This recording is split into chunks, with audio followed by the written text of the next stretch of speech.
Hello and welcome back to our original series, All Things Math, where we explore various fascinating areas of mathematics, some history behind them, and the interesting concepts in that area.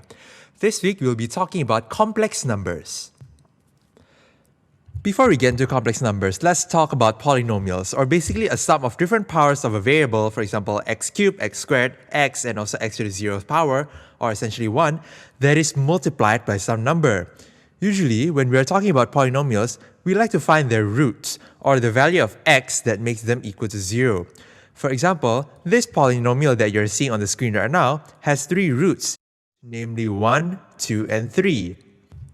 When each of these 3 numbers are plugged in to replace x in the polynomial, the value of the polynomial would become 0. This is known as the fundamental theorem of algebra. When we have a polynomial of degree n, there will always be n roots. Well, that is sort of what the theorem is saying. Finding the roots of zeros of a polynomial has many applications, such as in calculus, which is then applied in areas outside of mathematics, such as engineering. Now, what if we have a polynomial that looks like this? X cubed minus x squared plus x minus 1. It's pretty simple, right? But what would the roots of the polynomial look like? Well, you can pause and try figuring it out, or you can watch along and see whether we can figure it out together. If you were to try plugging in random numbers, we can quickly discover that the number 1 fits the job. But that's about it. Not very exciting, isn't it?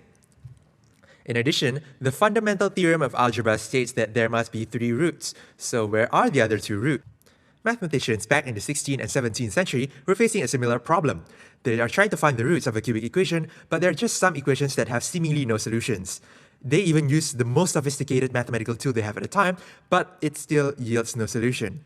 We can try solving the problem by using a simpler version of it.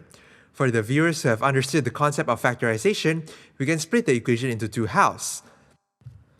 Then we can factorize x squared out, then we can group the x minus 1 together, and voila! We have successfully split a larger polynomials into 2 smaller polynomials. For the viewers who didn't catch that at all, it's alright. They're not at all important for our purposes today.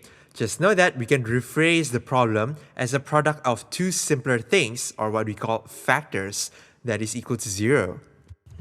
This means that either one of the factors has to be 0. If we try letting x minus 1 to be equal to 0, we get our first solution just now, which is x equals to 1. However, this is just one root. Where are the other 2 roots? Notice the other factor, x squared plus 1 equals to 0. Well, after moving the 1 to the right hand side, we get x squared equals to minus 1. But so far, all that we know is that square numbers cannot be negative. Take for example, minus 1 squared. The result will be positive 1. 2 squared will become 4, and so on and so forth. Mathematicians were baffled about this for a long time until they come up with the concept of imaginary numbers. Basically, if we let a solution to appear out of x squared equals minus 1, we would get the number x equals the square root of minus 1. This number, square root of minus 1, is what we call the imaginary unit. The name likely comes from the fact that these numbers aren't part of the real numbers, which contains all the numbers that we know of, such as 1, pi, square root of 2, and many more. And so they're called the imaginary numbers. Imaginary numbers, however, are only part of the story. We can basically define imaginary number as any number in the form of p times square root of minus 1, where p is a real constant. For ease of notation, we usually like to annotate the square root of minus 1 as I. An example of imaginary number is for I, which represents 4 times the square root of minus 1 or the square root of minus 16. Complex numbers are one step above imaginary number. You need to add a real component to the imaginary number. For example, 3 plus 4i is a complex number. Anything that can be expressed in the form of a plus bi, where a and b are essentially real numbers, and I is square root of minus 1, is basically a complex number. So let's take a step back and appreciate how we get here in the first place, this time using sets. If you are unfamiliar with the concept of real numbers, now I'll explain them to you.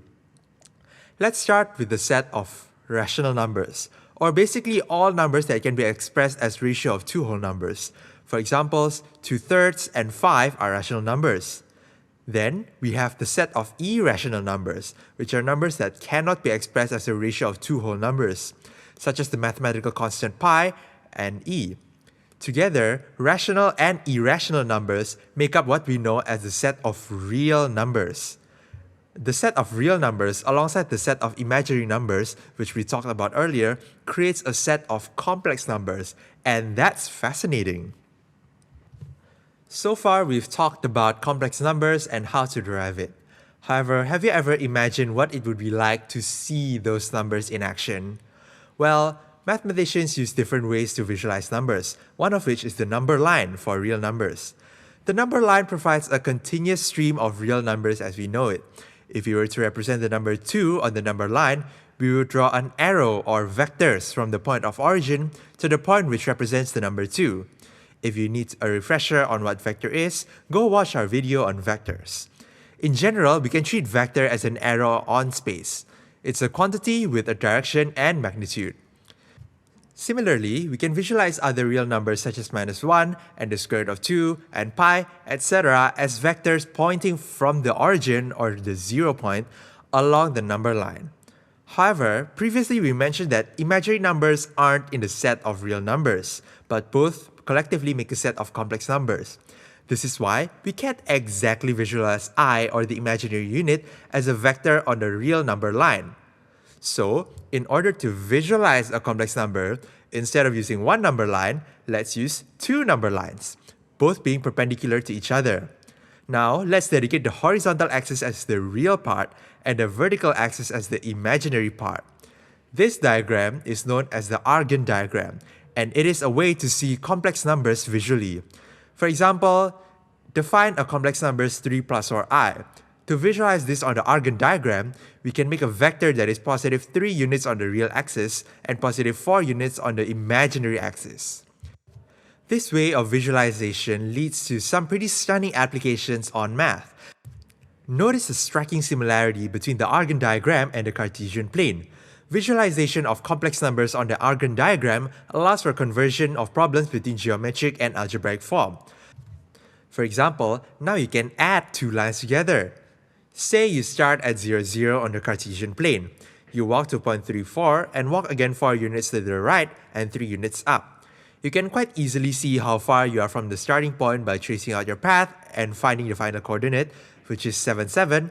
Or you can imagine that walking right is adding value to the real part, while walking upwards is adding value to the complex part.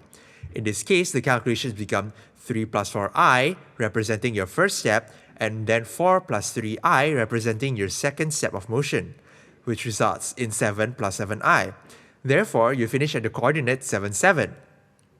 When you are adding or subtracting these complex numbers, make sure that you add like terms together.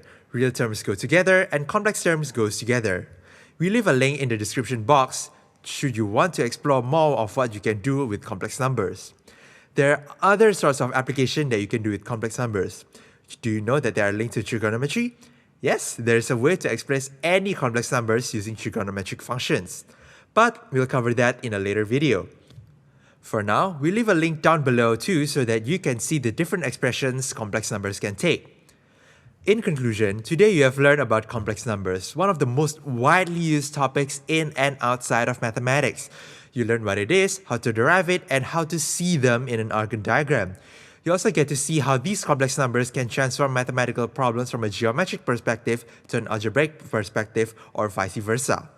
That's all we have for you today. Don't forget to hit like and subscribe on your way out, and we'll see you soon.